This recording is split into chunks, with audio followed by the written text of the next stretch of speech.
From the book Mementos of the English Martyrs and Confessors for Every Day of the Year by Henry Sebastian Bowden. June 1st, Reparation, Blessed John Storey, layman, 1571.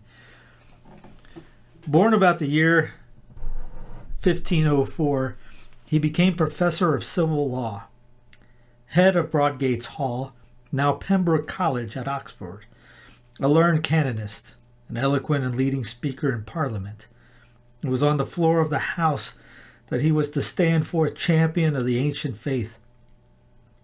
Under Henry VIII, he had, like too many others, taken the oath of supremacy, but the bill of Edward VI, substituting a new English liturgy for the holy sacrifice of the Mass, enabled him to repair his fall.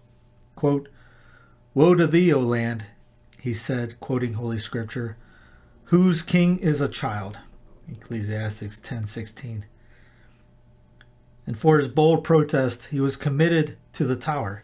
He, however, obtained his release and retired with his family to Louvain, where, with the Carthusians, he spent his days in doing penance for his fall and in prayer for the conversion of his country. On Mary's Ascension, he returned to England and was appointed Chancellor of the Diocese of London, and the bitter experience of his own lapse made him zealous in the suppression of heresy. He held with Blessed Thomas More that false doctrine was the greatest evil, and undermined church and state alike.